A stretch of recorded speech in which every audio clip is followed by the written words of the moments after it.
end of that half marathon, I was like disappointed there wasn't more to run. I was like, whoa, like it's over? Like I had like crushed my expectations at the time. So she told me going into the race, you know, she looked at who was coming. You are going to be the first. You're going to finish first. You're going to be the Israel champion. All you have to do is stay on 4 kilometers per minute, which is about a pace of 6:26 per mile. You just got to do that. And she's like, if you're feeling good at 30 kilometers, you can go faster. Now, this is just a side point, but to do what if I had stayed on 4 minutes per kilometer, I would have finished in 2:48. In my head, I really wanted to finish in 2:45 because I knew that was like the Olympic qualifying time, and I just was like, I think that I could do it.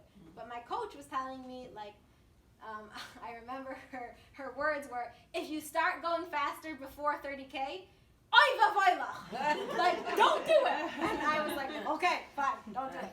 I'll stay on 4, okay? Everything went great. Like the whole month before this marathon, I actually listened to this amazing class about how you can like physically affect the bracha that Hashem sends into your life, and you can control and I'm shared some of the things, but she started off with a principle that I said, that when you understand that Hashem is the source of everything, then you can ask Hashem for anything and anything's possible. Like I had listened to this, I was implementing her principles like a month before, visualizing professional athletes like visualize success, and I'm like, this is happening, you know, it's great. I get to the start line, feel really good. I knew my competitor. She was one other woman. I had raced before with her at the beginning of the season, and she had won, but I knew that long distance, at this point where I was holding, she wasn't really there, and I should be fine with her. So we start off, and I'm going exactly on pace with a group running with the guys, 4 minutes per kilometer. It feels amazing. I was like, the whole time I was thinking, I was like singing to Hashem, like my body, you know the song from Eitan Katz, Kol Atzmotai Tomarna, like all my limbs will say, Hashem mikamocha, Hashem who is like you. Like when you run and you're truly in tune with your body, it's a song, it's a celebration. You're experiencing what your body's capable of. That was running through my head.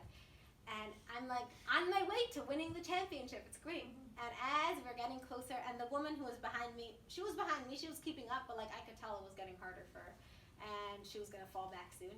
And we're getting close to the halfway point. Tavaria's course is like extremely boring. If you want a fun race, don't go do it. But if you want to win, it's good. It's like good PR time. It's flat, and you just go straight, and you go back. We're getting closer to this halfway point, and all of a sudden, I like look to the side of me. Coming back is another woman. Like, where did she even come out of the closet from? Like, she wasn't at the start line. I didn't know about her. Her name is Yelena Dolenina. She's already won a 2:37. She's already run a 2:37 marathon this year. She's clearly like out of my league. Like there's no way I'm winning today. So I saw her, and for a minute I was like disappointed. I had this like my heart dropped for a second. Really not because of myself, because when you know what you're capable of, it wasn't even in my range. So I wasn't disappointed. I'm still gonna do the best I could do. I was more disappointed that my family and my coach and everyone was expecting me to win, and I couldn't win. And then, like a second later, I said in my head, I said these words exactly, Hashem is with me every step of the way, and anything's possible. And I followed up with, and the race is not over till it's over, so let's just see what happens. I'm just going to do it. I believe, but this was the most powerful thing, because I really believed that it was possible, and I really knew that if Hashem's with me, then it is possible. But I had no idea of the outcome. Like, I'm saying it now with confidence, but in the moment, she was really far ahead. By any logical standards, there was no way that I was catching up to her, okay? There wasn't.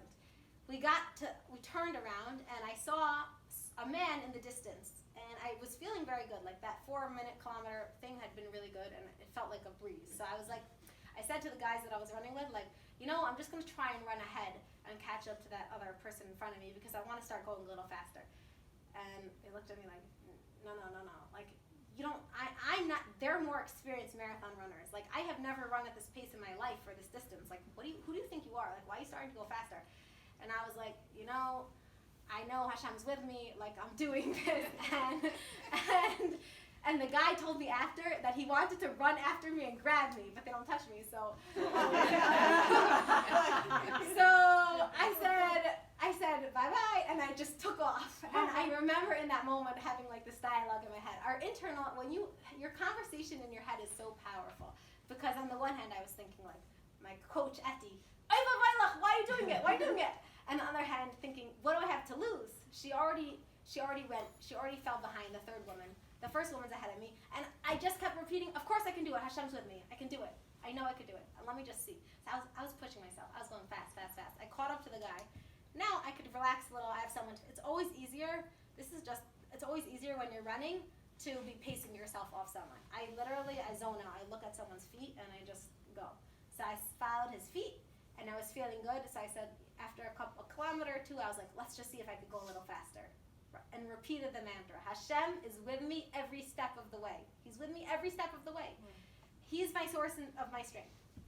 I started to go a little faster and feeling good, a little bit faster. People were coming on the other side, lots and lots of people at this point.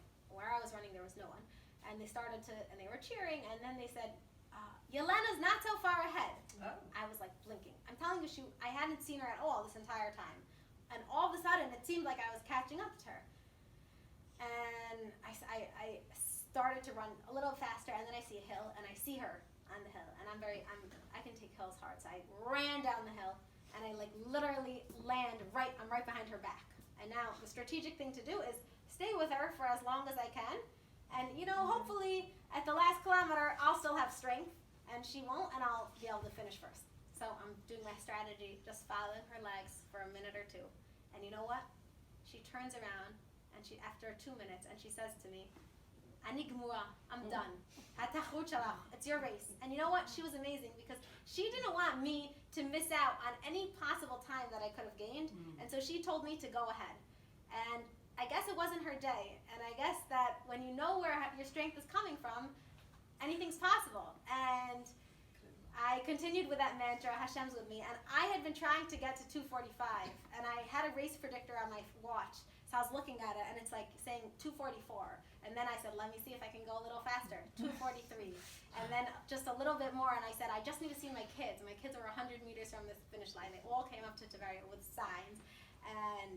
And I was blowing kisses to them at the end. And when I looked, and I crossed the finish line of the marathon in 2 hours and 42 minutes. Wow. I set a personal record, I set my own personal record on the half marathon in the second half of a marathon course. I finished 6 minutes faster than I was supposed to finish.